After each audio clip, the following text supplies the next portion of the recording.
Bonjour, je m'appelle Jean-Pierre Boffy, je dirige un groupe dans la santé, sur tout ce qui a trait à la stérilisation et à la désinfection. Un groupe qui s'appelle Steam France, avec la particularité d'être depuis une grosse dizaine d'années sur un focus de développement international en Afrique. Donc voilà, c'est 4 agences en France, 5 filiales à l'étranger et une quinzaine de pays en Afrique où on se développe en fait assez régulièrement. Donc le groupe va avoir 25 ans l'année prochaine et puis depuis une grosse quinzaine d'années, on est allé chercher de la croissance à travers l'international. Le marché français étant à un niveau de maturité qui ne nous permettait plus de croître suffisamment, on a très naturellement cherché des leviers de croissance et l'export était pour nous, dans notre métier, la meilleure façon en fait, de se projeter sur un futur positif. En particulier, voilà, dans la période que nous venons de traverser tous, l'ère Covid, on est assez fiers d'avoir réussi à accompagner le gouvernement sénégalais sur la construction de 4 puis 6 nouveaux hôpitaux. Et on a réussi la performance d'installer les unités de soins de ces 4 hôpitaux à travers le pays durant cette période très particulière du Covid.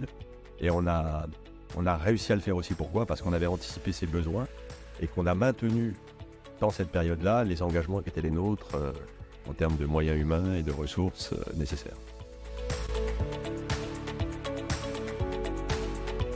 Trois conseils parmi beaucoup d'autres. L'international, c'est une question de présence. C'est-à-dire qu'effectivement, il faut être capable d'y engager du temps, de l'énergie et des moyens.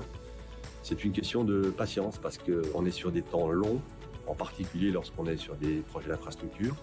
Il y a tout un tas de paramètres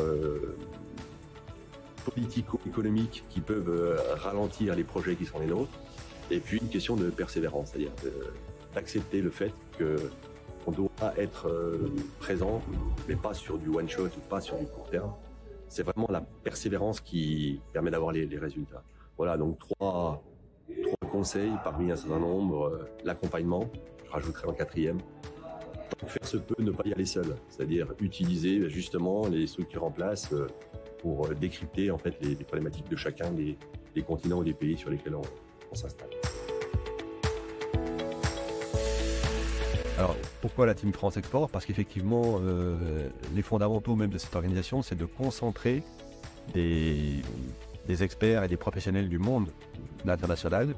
Alors il se trouve que moi, au-delà de mon statut de chef d'entreprise, j'ai plusieurs autres mandats. Je suis vice-président d'un cluster régional qui s'appelle Leader Occitanie. Je suis membre du comité des conseillers du commerce extérieur de la France en Occitanie. C'est un club qui regroupe 4500 chefs d'entreprise répartis dans 150 pays dans le monde, qui accompagne justement les primo-exportateurs, qui fait du mentorat pour les entreprises, mais également qui aide des étudiants à s'impliquer sur l'international. Je suis également membre de la French Healthcare Association, qui est une association qui regroupe les entreprises françaises en santé qui exportent.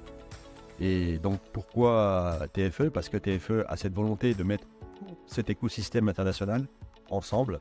Et le fait d'être ambassadeur, mon devoir, c'est aussi de faire en sorte que tous ces gens-là fonctionnent et communiquent entre eux avec un objectif qui est commun, c'est de permettre à de plus en plus d'entreprises d'exporter et à de plus en plus d'entreprises étrangères d'être intéressées par le territoire national.